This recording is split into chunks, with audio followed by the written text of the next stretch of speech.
Hello, everybody. Hello. Welcome to In the Kitchen with Diabetes Canada, presented by Manulife, and welcome to my kitchen. My name is Marilyn Smith. I am the self-proclaimed Queen of Fiber. I'm the author of Peace, Love, and Fiber, a professional home economist, and some of you may know me as the Fart Walk Lady. I am so excited to be cooking in my kitchen with you. But before we start, we're going to go over to a really good friend of mine, Katie Brunke. Hello, everyone. My name is Katie Bronke. I'm a registered dietitian, diabetes educator, and also a home economist. I am here to add some nutrition tips and tricks that can help you manage your diabetes when it comes to cooking and a healthy eating plan. I've been working in the diabetes space for about 7 years now. I practice in a big urban community health setting in downtown Toronto, and I specialize in offering diabetes support to those living with type 2 diabetes and those facing financial hardship. Type 1 diabetes is also near and dear to my heart, as my twin brother has been living with type 1 for the past 25 years. Marilyn and I go way back, but more recently we have worked together to offer a virtual healthy cooking on a budget program for our clients here at Parkdale Queen West. Some of you are in the audience today. Hello. For over 4 years now. We're absolutely thrilled to be here. This is an extension of the work we're doing, and yeah, can't wait to get started. Back to you, Kayla. Perfect. Hi, everyone. Welcome. Thank you, Marilyn and Katie. We at Diabetes Canada are thrilled to have you both here for this series. My name is Kayla Runka. I work at Diabetes Canada, and I will be your moderator. This is the first of 4 weeks in the series, and tonight is Winter Chicken Dinners. Each class will showcase 2 delicious recipes as well as a nutrition resource. And you will receive the recording along with the recipes and the nutrition resource the Monday following each class. The email you'll receive will come from info@diabetes.ca. We do have an overwhelming number of participants, which is fantastic, but may make it difficult to get to all of your questions. We will figure something out to get your questions answered and out to all the registrants over the course of the next 4 weeks. We ask that any questions are related to food and nutrition and that you keep your questions generic. We're unable to answer individual diet or diabetes management questions in this format. And for anyone who might require closed captioning, we have activated that feature for you, and you can enable that on your own device.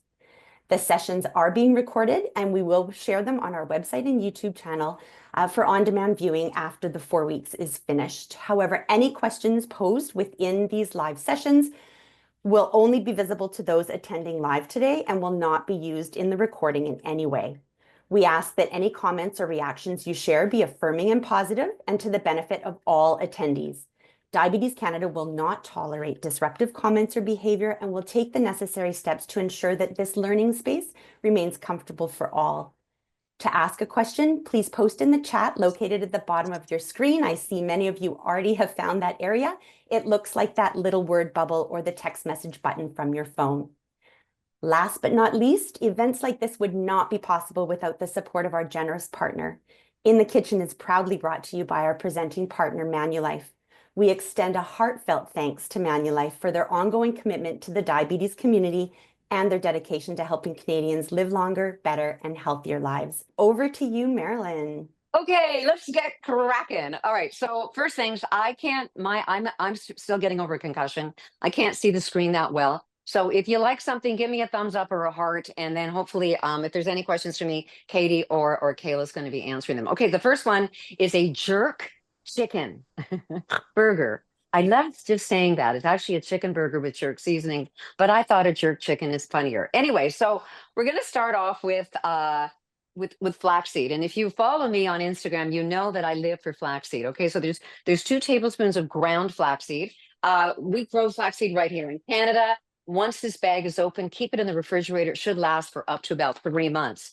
And then the next ingredient is near and dear to my heart as well, also a Canadian product, 3 tablespoons of hemp hearts.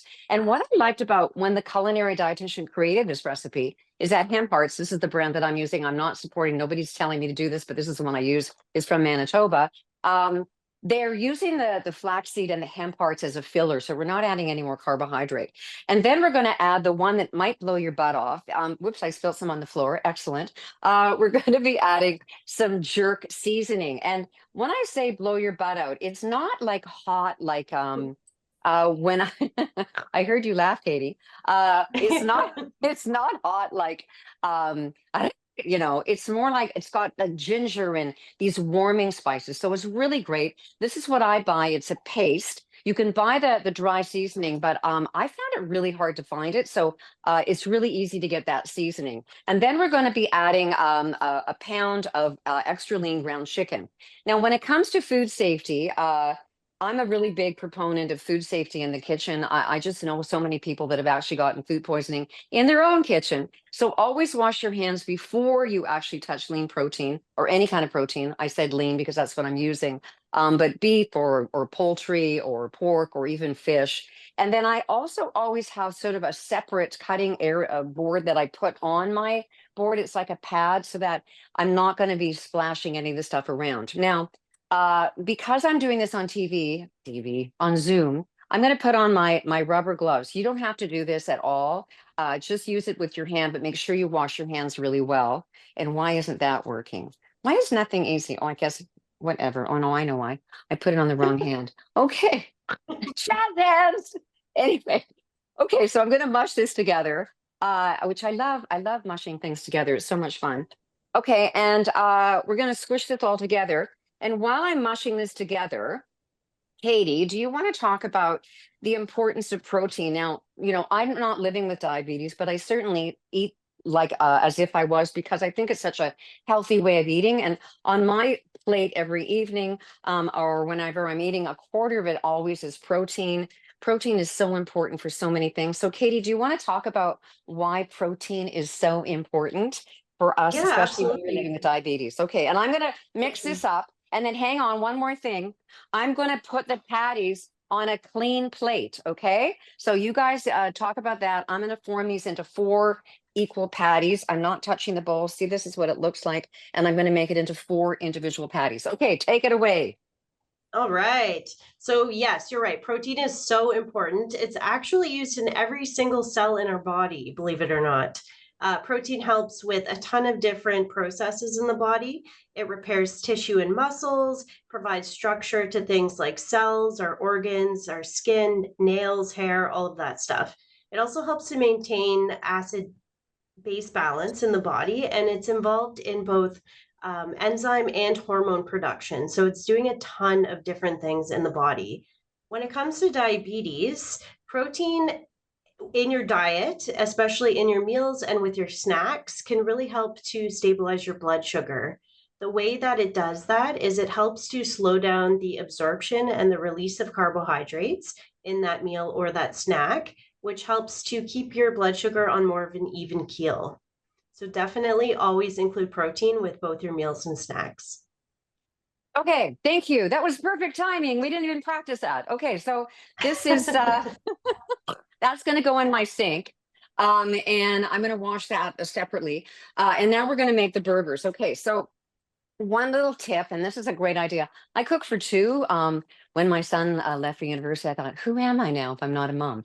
There was 3 of us, but I was basically cooking for 6. So now that there's just my husband and I, when I make this burger recipe, I freeze it. Okay, so I form them into patties, and then I'm going to put these on first, so I'm not sucking up all the time. I'm going to oil lightly a grill pan. And just a little bit, they say it's just a tiny bit of oil that you're going to add. And I use the canola oil. There's smoke going on here. And then I'm going to put the burger, I'm only going to cook 2. I'm going to place it right there on oh, did you hear that sizzle? That is so cool. And I'm going to put the other one on too. And I don't know whether you noticed, but I was really flattening them out. Okay. So if you make them big and thick, there's something called shrinkage in food and stuff. In general anyway. And so it's going to make a very small burger. So you want to make it flat because when it shrinks, it's going to fit into the bun. All right. So that was the clean plate. And if you're barbecuing this and you took them out to the barbecue, you would not put the cooked burger on that dirty plate. You will go to food safety hell. Okay. So I've got my my ones that are cooking on here, and I'm going to use a paper towel and just wipe off the raw stuff. I would have done that with my hands, but I would have to wash them again. And while that's cooking, Marilyn, can I yes, just jump in for a second? Some people are yes, asking in the chat, why canola oil, not olive oil? because of the high smoke points. All right, so canola oil has got a higher smoke point. Avocado oil does as well. But if I was using extra virgin olive oil, because this is such a high temperature, that fatty acid chain that's so wonderful for our heart and our brain gets broken down. And so it's a waste of money. And I use, extra virgin olive oil that is authentic. And so I don't want to be using my expensive oil to fry. So on the grill pan, I'm always going to put either avocado or canola. I use canola. I'm Canadian. I want to support my canola farmers. Okay, so what I did the last time I made this is I just froze the patties in parchment paper and then labeled it because, in 3 months from now, you open the freezer and go, what the heck's this? Anyway, so label that and it's going to last in the freezer like 3 to 6 months. All right, I'm going to pop it back in while I think of it and I don't forget. All right, so while that's cooking, I want to start the salad. So, okay, where are we? La la la la la. I feel like I'm juggling things. Okay, how much time do we have? Oh, we're doing really well. Oh, this is You're quite doing exciting. really well. Yeah, you've Oh. got a good, 9-10 more minutes. Someone has asked how thick your burger patty is. Okay, well, you know what? Every good home economist has a tape measure in their kitchen. So I'll tell you.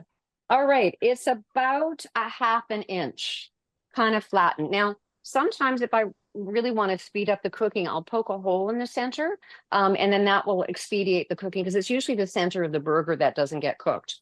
All right, so now we're going to make a coleslaw, and the coleslaw is going to turn out to be the side vegetable plus the filling for the burger. And the other little amazing ingredient is pineapple rings that I'm going to, can you see this frying pan? Yeah, you can. I'm going to grill them on a nonstick pan. I'm just going to throw them on. I'm not even going to wait till the pan heats up because we want to get this done. Now you should find the pineapple that is packed in water. I honestly couldn't find any. So I got the ones that are packed in pineapple juice. And so the little tip is just pat them dry with a paper towel to absorb any more of that naturally occurring sugar. So while that's all doing its thing, yes, someone's going to ask me something. Yes, I just have another question from the chat, and maybe this one's for Katie. Someone Okay. is saying they thought pineapple was very high in sugar. So do you just want to comment about, fruit and the carbohydrate content? Yeah, absolutely. So all fruits are a little bit different in terms of how much sugar they contain. And honestly, it's all about the portion size. So it's absolutely fine to include fruit in your diet. If you want to have 3 servings of fruit kind of throughout the day, not all at once, with protein, with high fiber foods, it is going to slow that absorption of the sugars from the fruit. So yeah, fruit's full of lots of nutrition, vitamins, minerals, antioxidants. Don't fear fruit. Yeah. And even Do the not canned, be afraid. no, and even the canned fruit, the one used in this recipe is packed in its own juices, or you can even find packed in water. So as long as it's not packed in syrup, it should be just fine. Okay, so while that was going on, in my bowl, I have 4 tablespoons of Greek yogurt. I like using the Greek because I'm adding incremental little bits of protein, and 2 tablespoons of low-fat mayonnaise. You could use low-fat Miracle Whip. I don't like that. My best friend does. I'm not her. Anyway, okay. And then we're going to add a 1/4 teaspoon of what is this? This is the garlic powder, and this is onion powder. And I just want to do a little. Oh, that even. I thought onion powder is very.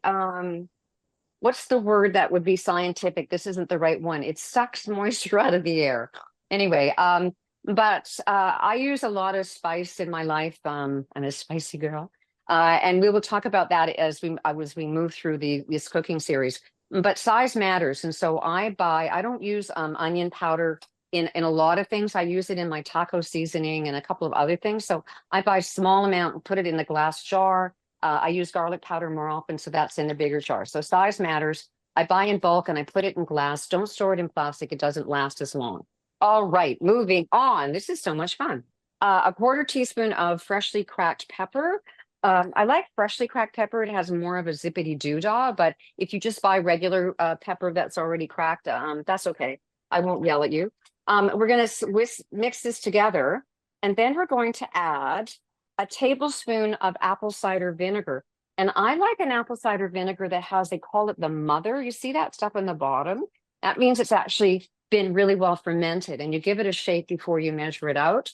And then there's a tablespoon of water. Now, I like salad dressing really zippy. And so I'm going to add an extra tablespoon of apple cider vinegar. You don't have to, but give it a taste. I think that's part of the fun of being in the kitchen, is that people get really scared of oh, I better turn this, of I guess going off the recipe, like the recipe. Now, in baking, the recipe is the rule. You can't mess around with that, but in savory, you sure can. So I'm going to add an extra, don't try this at home. I'm a trained professional, measure this out.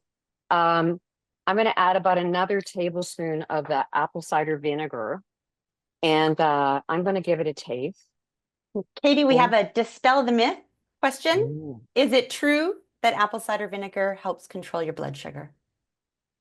Yeah, that's a great question. So I think, yeah, apple cider vinegar had a bit of a reputation for a while as being like this cure-all. There's a little bit of evidence to suggest it can help with blood sugars, but it's not going to be hugely impactful. Apple cider vinegar is, great to add to your meals. I would say if you're somebody that tests your blood sugar, see if adding a little bit makes a difference for you. Give it a try. And just a note too about Greek yogurt. There was quite a few questions in the chat about Greek yogurt, specifically somebody wondering which type to buy. Any type that's plain is great. I usually opt or suggest for something that's lower in saturated fat. So something that's 0% or 2% is totally fine. Whatever fits your budget. Greek yogurt's a really great way to add additional protein to your meal, and it has a lot more protein in it than regular yogurt. It's actually about 2 to 3 times higher in protein than, say, like a Balkan style yogurt. So, yeah. Which is why, I'm 70, and I like to make sure that I'm getting protein when I'm having my dairy, or I'm getting my calcium and my protein, and so I do the Greek style yogurt pretty much all the time. All right, and now it calls for, so it's 2 of these bags. Now this is there are different companies, and not all bags are the same. There's no standardization. So this one it calls for 8 cups, and I measured out the bag, and it's almost just shy of 8 cups. So if you don't want to buy this, these were, I think, $3.29 a bag. You could totally make your own coleslaw with which is what I do. I use the bag because that's what the culinary dietitian has said. So I just keep hacking cabbage off, and I use a red onion, and I sometimes put peppers in it, sometimes I put carrot, like whatever I've got.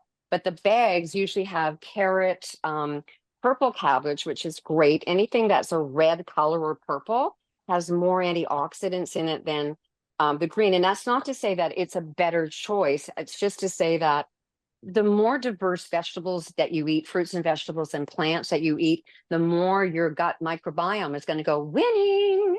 And so if you're just eating the same 3 vegetables every day or every week, you need to diversify. And so one of the reasons I think this is kind of a cool mixture is because it has the purple cabbage in. And does everybody have enough room in their fridge for 2 different cabbages? I don't think so. All right, so that's our coleslaw all ready to go. Marilyn, I'm Yes, just going to jump in yes. again. Yeah. Everybody is saying you are fabulous at 70. They would also like to know what your Instagram handle is. Oh, okay, so it's at Marilyn Smith, and now my name is spelled weird. It's Marilyn, Mairlyn, and on Instagram I have a lot of, well, it's a kind of an eclectic thing. So please join me on Instagram. I love Instagram. And Okay, since my concussion, sorry, it's the only social media platform I'm on. I can only handle one thing. Yes, next thing. And people are asking about alternatives. So could you make this with beef? Could you make it or substitute a veggie burger or tofu for something like this? Totally. I haven't found a veggie burger that I love. I have a black bean recipe that I make occasionally. I don't know where, I think it might be on my website. But yeah, if you find one that you like, go ahead and use it. But you could use extra lean ground beef. You could use extra lean ground turkey. They all work. The jerk seasoning is so potent. It doesn't get overpowered by the other meat. All right, just want to show you about food safety. So this is one of the most important tools that you have in your kitchen is a meat thermometer. And when you test for doneness on a patty, it's really important to pick it up and then go sideways, okay? Because you want to go, this is going to fall on the floor, I just know it. That'd be funny. We're going to go right into the center. Okay, so you don't go down into the frying pan. Yes, it's 165. So you don't go down into the frying pan because if you do that, you're taking the temperature of the frying pan, right? You want to take it of the actual meat. So that one's done. I was so worried that that wouldn't be ready. I made some extras that would be finished. Oh my gosh, I forgot the pineapple. Na na na na na na na na na na. Too much na. chatting. And Oh, Marilyn, just a oh, time look, check. it's We burnt. need to wrap in a minute. Okay, in a moment. Well, the pineapple's burnt, so we Sorry, won't be we were using that. distracting you. No, it's okay. So you see, I was going to say a swear word, but anyway, it does happen, you see, and there you go. So when you were assembling the burger, we're going to assemble the burger. Okay, so a whole wheat bun or a whole grain bun. This is the knife to cut bread. Okay, don't let me see you cutting a tomato with that. We're going to add the patty. We're going to we'll pretend that there was a piece of pineapple on there, and I put this on there so I can't get a half a cup. I'll use my other tongs. La la la. There's about a half a cup or more of the slaw that goes on the burger, which I'm doing really badly because now I'm rushing. But anyway, you get the gist. Sorry, Marilyn. And then there's oh, I forgot. There's green onions going and anyway, okay, good. You know what? Nobody should have said I was so cute for 70. I got all messed up. Anyway, It's the magic then, of television. It's going to look and taste delicious. it is. Okay. And then it's 1.5 cups of the slaw on the side. And bing, get a boom. There you go. First recipe done. All right. So Delicious. you guys go chat Yes. amongst yourselves, and I'm going to set up the next recipe. We will Okay. watch you moving things around. And Katie, one of the questions that came in the chat was, can you talk about the difference between animal protein and plant-based protein? Yeah, absolutely. So protein comes in different forms, and protein consists of 20 amino acids, 9 of which are essential amino acids. Animal-based protein contains all of those essential amino acids. Plant-based proteins might be missing a couple. So if you are following more of a plant-based diet or incorporating more plant-based protein into your diet, think about variety. That's really important to make sure that you're getting all the essential amino acids that are important. All protein is created a bit different. So we do want to be thinking about the protein package, so to speak. When we're eating foods for protein, we're also eating things that go alongside it. So things like cholesterol, saturated fat, sodium. As much as we can, we want to be choosing lean protein sources. So if that's animal-based proteins, things like skinless chicken breast, pork tenderloin, lean ground beef, all great choices. If it's a plant-based protein, choose things like tofu, beans, legumes, nuts, and seeds. They have really quite a bit of fiber and a great healthy fat profile as well. Great. The other thing that's coming up is we hear the word lean all the time. So you kind of touched on it right there, but what exactly does choose lean protein mean? Yeah, so really, if it's an animal-based protein, we're thinking about not having visible fat as much as possible. So trimming the fat off, removing chicken skin, things that are going to contribute more saturated fat to the meal. So if we can avoid those visible fats, if we can cook with healthy fats, things like that, that would be our lean proteins. And naturally, veggie-based or plant-based proteins are low in saturated fat, high in fiber, so they are considered lean protein choices. Okay. And any special considerations for plant-based proteins, because some of them also come with some carbohydrate? Yeah, so plate model. So Diabetes Canada and Canada's Food Guide all recommend following the plate model. So if I'll show you an example. You're all probably familiar with this, but if we can try and get half of our plate as non-starchy vegetables, the other quarter as our protein source, whether that's animal or plant-based, and the other quarter as our carbohydrate or starch source, that can help to balance blood sugars. So if you're following more of a plant-based diet, I would say consider that as your protein source and that portion, and then make sure you're including lots of non-starchy vegetables as well. Okay, I'm ready. Okay, over to you, Marilyn. And I just want forgot. to apologize. Sorry. I mean, there's questions coming in the chat, and it's just everything's streaming so quickly. It's hard to catch them all. And certainly we have a couple recipes to get through, but I promise we will figure out a way to get to the other questions you have and share them with you folks after the class. Great. Okay. Na na na na na na na na na na na na. Okay, so the next one is what is it called? Isn't that funny? It's called garam masala Garam chicken with ginger chicken. rice and spinach. Okay. And I've just So popped the recipe in the chat too, because a lot of people seem to like to click on it and kind of follow along. So that's in the okay, chat for cool. everybody now too.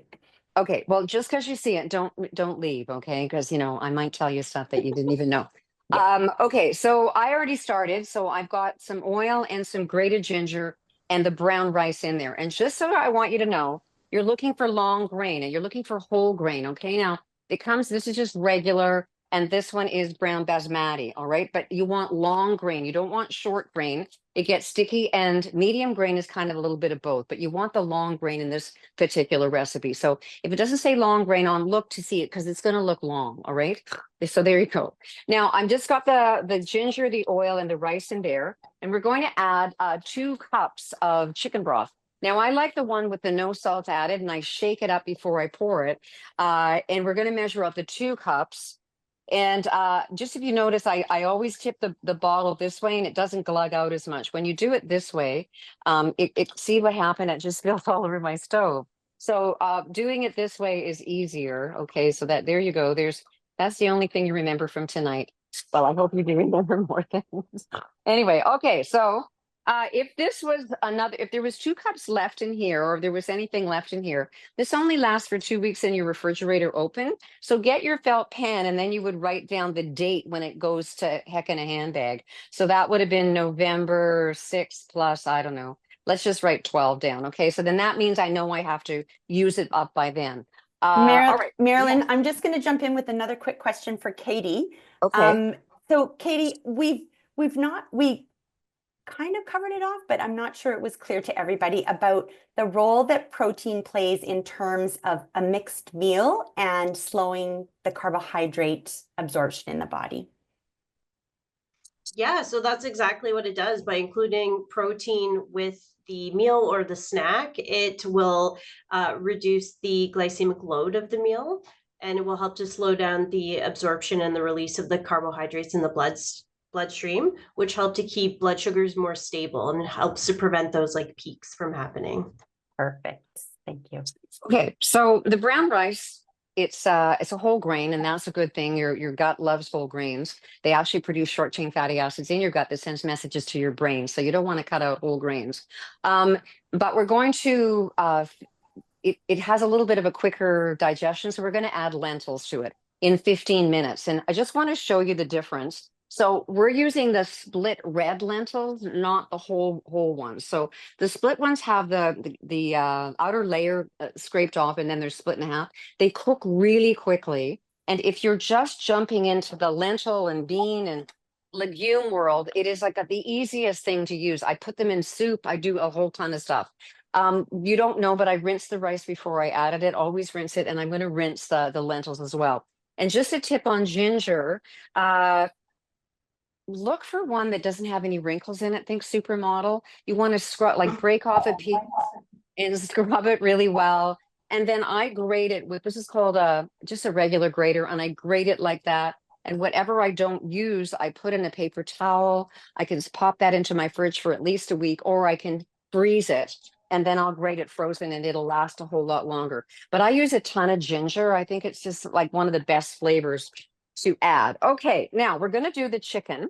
When this comes to 15 minutes, I'm going to add the lentils. So I'm just checking when it starts to boil, and then I'm going to put the lid on. All right, so let's talk about the chicken. All right, I washed my hands when I was over at the sink the last time.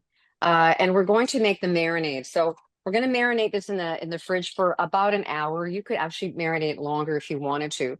So this calls for 6 tablespoons divided, and that's the real talk that they use in cookbook writing. So it's 4 tablespoons, and we're going to save the 2 for the rest of the dish later on. So we're going to add that to a bowl, and we're going to whisk that with. Get ready for this. There will be no vampire sightings. 6 cloves of garlic that you've minced up or finely diced. And then a tablespoon of the fresh ginger and a tablespoon of garam masala. Now, remember I showed you the little tiny bottle that I had of, where did it go? Oh, there it is. The little tiny bottle of onion powder and garlic powder. Well, I use a ton of garam masala, so that's in a bigger jar. All right, so that's in there. And then it calls for about 1/4 teaspoon of table salt. I use iodized salt. It's standardized. I think it's really important that people use iodized salt instead of, all those fancy salts. I know people say, oh, but there's so much better for you, the fancy salts. Well, you'd have to eat about a pound for that to actually be relevant. So save your money. You can use it as a finishing salt if you like, but I don't use a ton of salt in anything I cook with because I use so much herbs and spices, but the little bit of salt in here is going to help marinate the chicken. All right, so you're going to score the chicken. I'm going to show you how to score one of them. Marilyn, a couple questions specific to garam masala. Okay, just hang on. First, I'm going to score. So don't do this at home. Don't ever cut anything on your hand, but you're scoring it so that you're allowing the spices to get inside. Yes. Okay. I'm wondering if garam masala is hot, spicy hot. No, And it is then not. What other things could you use garam masala in? I know it's traditionally a South Asian spice, so. Yeah, so I just use it in all my South Asian cooking pretty much. So hang on, I gotta use that with my thumb. I didn't touch it. So it's the only time I actually use it is in my curries. It's a really nice spice because it's a blend. So it's like people go, well, is curry a plant? No, curry is a combination of other spices. Garam masala is the same thing. So depending on what region you live in, the garam masala may be spicier than another one, but it doesn't tend to be spicy. It tends to be more warming. There's like things like cinnamon and cumin and coriander, but it's very specific to regions. Okay. I'm contaminating this. I like to add garam masala to my ginger snap cookies when I make them. And also cool. a little bit at the end of if you just make some lentil soup or heat up some lentil soup. It's really good to add just to something like that as well. That's really neat. Now, whenever I add a spice like that, I always add it to the fat. So you would add it, would you add it when you did the onion and stuff for your lentil soup? Yeah. Okay. All right. So now I put it in a bag because I think it's easier to get all that covered up. You want to have that marinade making contact with as much of the chicken as you can. And it's really fun. This is a fun, yeah, I can say something really rude, like let's massage the meat. Anyway. So anyway, we're gonna put that in the fridge for 60 minutes. And shut up. I have been cooking my face off all day. I'm gonna put this in the sink. And I'm gonna start now. I put the lid on the brown rice and then I reduced it to kind of a simmer. And I have that going for 15 minutes, which I wished I would put my watch on. So I'm going to put it on for 12. I think I've been talking for at least 3. Okie doke. All right. Well, there you go. All right. This was my mom's Montreal. All right. Now, the next thing we're going to do is we're going to cook the chicken. So I'm going to heat the pan up. I'm a big fan of nonstick, and it really helps reduce the amount of fat that you're adding. And chicken thighs have more fat than chicken breasts. They also have more zinc. They're economical. They're handy. Whenever whenever they're on sale, I usually put them in those plastic bags in my freezer in packages of 6 or in 6. And then I can marinate. I can actually put marinade in. You would never freeze this marinade though. If I was marinating, I might just put oil in and lemon and rosemary or something and then freeze that and then use that for later. Okay, so yes, are there any questions? Marilyn, we're many questions around what kind of nonstick pan you prefer and Mhm. where it might be available. Okay, so I have the one that I'm going to use for the spinach is a Cathalon, and I've had this longer than two of my ex-marriages. So you get what you pay for. So I think it's a really important takeaway is that don't buy cheap frying pans because yeah, do your research. But this is Cathalon. There used to be a store here in Toronto, so it's really old, but I had it even before then. So it's a really great frying pan. You have to take really good respect. Like, don't be monkeying around. Don't put anything metal in them. That's why I use wood, or I have like basically plasticky things that I would use. And then why they have those scrubbers and they go, oh yeah, it's good for anything. Yeah, don't believe that. So you want to just use a really good wash, wash it in the warm soapy water, but don't put anything abrasive on it, even though a lot of companies that make them. This one I got in a package at Costco, and the other ones I have as well. And I just bought those because my husband wrecked the other one because he did not know the rules. So yeah, anyway, I'm not going to divorce him though. The other two, maybe. Okay, so now we're going to add, I think it's a tablespoon. Where's the recipe? This is so much fun. Yes, it is. Oh my gosh, isn't that great? I remembered. So we're going to add a tablespoon of, you can use your favorite oil, but don't put in extra virgin olive because you're going to wreck it. So, you could use the canola again, or you could use avocado. I think a lot of people always want to know about grapeseed oil, but I think that's really expensive. So I think it's okay to use this. All right. And then we're going to add the chicken that was marinating in the refrigerator for a little over an hour. And I'm going to use my hands. I just washed them again. And we're going to, oh, can you hear the sizzle? Put a heart up I if you did, guys yeah. heard the sizzle. You did? Okay, good. Yeah, yeah. Isn't that a nice sound? Katie, can you just answer a question? It's been put in the chat a few times now about coconut oil versus some of the other oils. Yeah, so coconut oil tends to be higher in saturated fat than the other plant-based oils. I still think there can be a place for coconut oil in your diet if it's contributing to the flavor profile of the dish, but I wouldn't use it as like my main cooking oil. I would definitely opt for something that has a like a healthier fat profile. So things like canola oil, grapeseed, avocado oil, things that can take a high heat because they have a higher smoke point. Again, I think I would never say don't have something because I believe all foods fit and it's about how much you're having and what that looks like. So if it's going to contribute to the flavor profile of the dish, then maybe use a little bit, but not as like an everyday oil. I'm just going to wash my hands again. Okay, perfect. Okay, and just as a sidebar, when you're washing your hands in your kitchen sink, there shouldn't be any dishes in there, like because then you're splatting, all that bacteria on all your other dishes. That's why in restaurants, and also sidebar, you should always have another tea towel for hand drying. Don't be drying your hands on the tea towel that you dry your dishes on.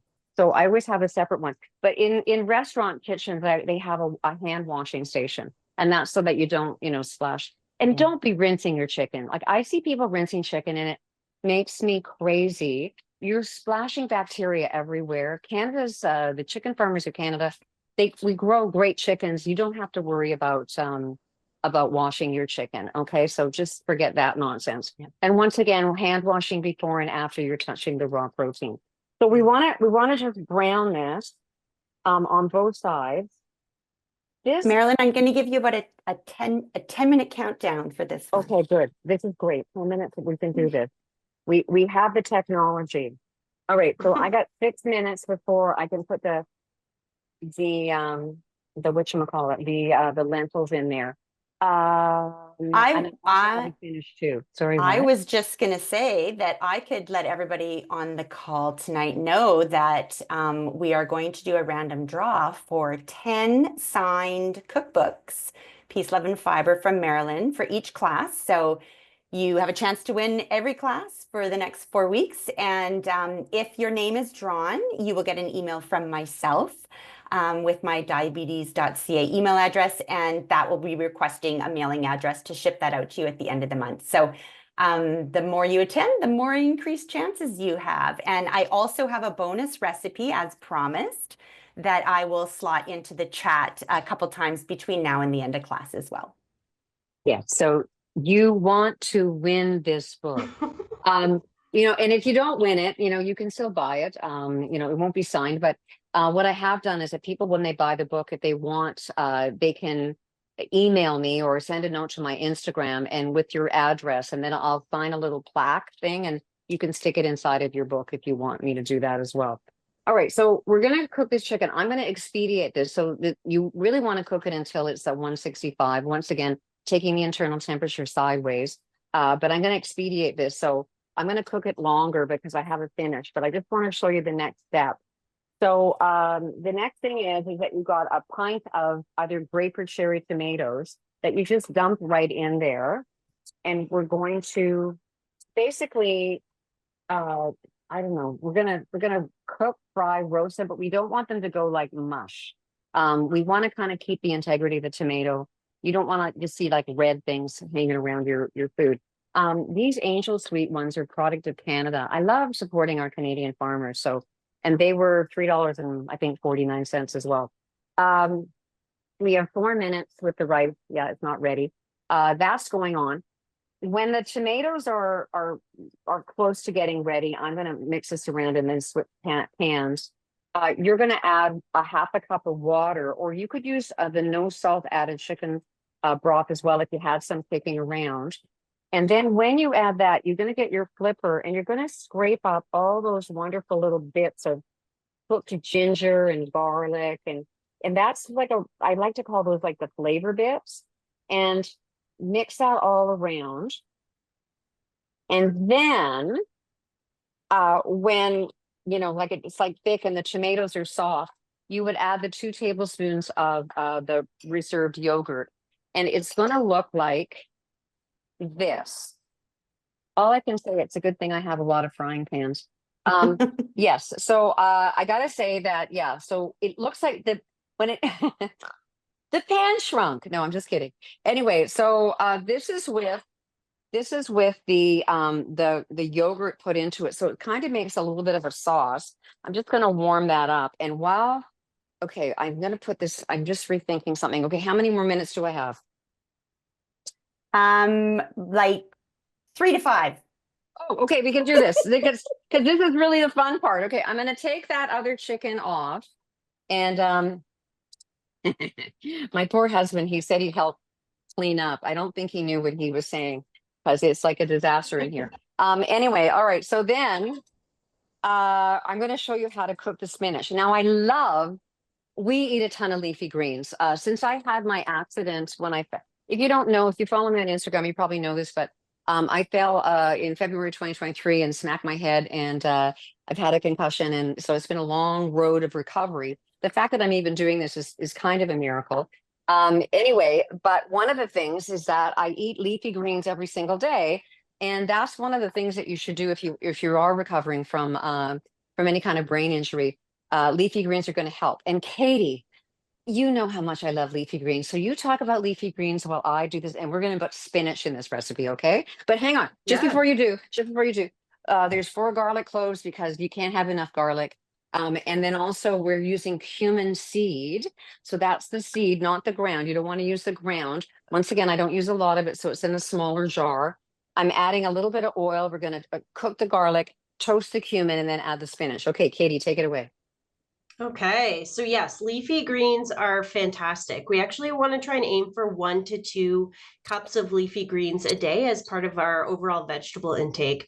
They are full of nutrition. So not only are they full of fiber, they're also high in vitamins A, C, E, and K, as well as antioxidants. And we know that antioxidants are helpful in preventing cell damage. So the more leafy greens you can sneak into your diet, it's a really easy way to bump up the non-starchy vegetables in your meal. Yeah, go for it. So we kind of change them up. So we'll have spinach. We have a lot of kale. Now would you count romaine lettuce as a leafy green versus iceberg? Talk about that for a sec. Marilyn, someone's timing for you and said to put the lentils in. It's time to put the lentils in. Oh, yes, Nice. and I just thank you. Oh, I love you guys. Anyway, there's the lentils. I rinsed them. They're going in. Then you lightly stir this because you don't want to over stir because then they're going to go, you're going to make it like gooey. And you put the lid back on. Don't open the lid and like take 3 minutes to do it. Like do it as quickly as you can. Put the lid back on and simmer it for another 15 minutes. But through the power of TV, I got one finished. Okay, so this garlic's already cooked. We're adding a teaspoon of the cumin seed. And then now you can add more. If you don't like cumin seed, just don't put it in. But it really goes with this whole dish, which is South Asian influenced.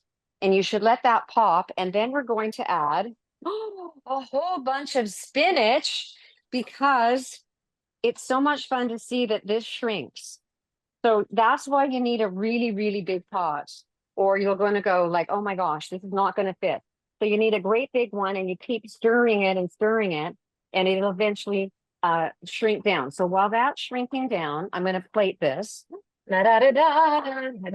Anybody, I'm really old. You remember that, when in Ed Sullivan, he was like spinning all the plates. That's what I feel like I'm doing. Okay, so let's plate this. So here's the rice. This is fun. I love live stuff. It's so much better than everything when it's all fake and rehearsed. And anyway, okay, so you get 1 cup of this. Like, look at that rice. So when it's cooked, you fluff it up, fluffer, and then you're gonna put the lid back on and let it sit on the stove for about 4 minutes or 10 minutes, whatever. And I'm gonna put the chicken on. Keep stirring this. But you can start to see how it's coming down. Okay. And I'm going to plate some chicken on it. Oh, this looks so yum. Okay, where's that other spoon? I think I've run out of dishes. Spoons. Okay. Oh. So you get like about a little bit, like a 1 thigh and a little bit. And you got to get all those tomatoes on there. And there would be sauce too. And I like cilantro. And if you don't like cilantro, don't worry about it. But I like to sprinkle a little bit of cilantro on for color. And then when this shrinks down to nothing, we will put the spinach on. How much time do I have? 1 minute? Sure. Okay. I'll get nothing else to say. I'll remind everybody that this is recording. You will get the recording of tonight along with all 3 of the recipes, the 2 shown and the bonus recipe that was put in the chat, and a resource on protein and diabetes. So you will have everything in your hands next Monday. We just need a day or 2 to put the recording up on our YouTube channel, and then you'll have everything you need. So did you see how that shrunk? Oh my goodness. And it's 1/4 each per serving. And we'll just wipe that off. And dinner is served. And it is so yummy. Like so there's a smush there. We're just gonna wipe that off. We'll pretend we're at a restaurant. Anyway, so there you go. Enjoy. I'm really having fun. Next week, I'm so excited.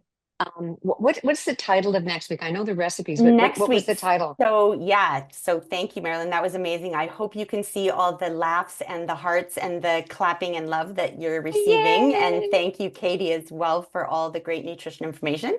I'm glad I ate dinner before this because I'm now hungry again. As a reminder, we are randomly drawing 10 winners from each class who will receive a signed copy of Marilyn's best-selling cookbook, Peace, Love, and Fiber. You will be contacted by me via email requesting your mailing address. So if your name is drawn, you can look forward to hearing from me.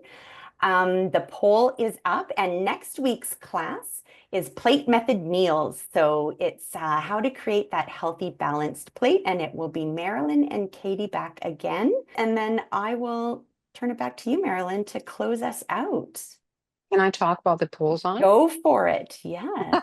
Lots of thank yous in the chat if you can't see. Fantastic, best cooking class, terrific recipes, the whole bit. So that's so wonderful. Yeah. These aren't my recipes. These were created by a culinary dietitian, and it really is expanding my repertoire as well, which has been fun. This garam masala chicken.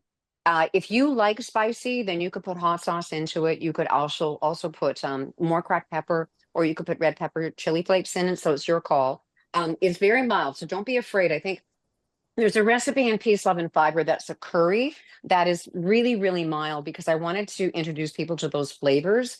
And I think a lot of people go, oh, curry, it's going to be really spicy and I'm not going to like it. And so it's like one of the most popular dishes in the book. If I can find it, it's got stuff all over it. So this is on the milder side too, this garam masala chicken. And also don't be afraid of that chicken burger when I said, there it is. So this is it's a chicken and chickpea curry. But it's also, once again, very mild. So this is actually very mild. And the ginger in the rice is a great way. When we use herbs and spices, we can reduce the amount of salt that we're using, which is a really good thing. And when we do use the salt, just another reiterate, make sure that it's iodized salt. I think that's the best idea. And in case anybody was freaked out, this was the cooked version I'm eating. I'm not eating the raw one. I got to cook that up. And all I'm saying is that we've got leftovers for days. And so all of my neighbors are like, when should I come over? Anyway. Yeah, we're getting some smells delicious. And what time do you want me at your house for dinner? So okay, right on, right on. Everyone's loving it. Thank you so much, everyone, for attending. You will get the recording, the 3 recipes, the 2 demoed and the bonus recipe, along with that protein nutrition resource next Monday. And I really hope we'll see all of you back again next week for Plate Method Meals. All right, have a good one, everybody. Good night. Or am I supposed to still talk? No. No, we're good. Okay. We'll see you next week.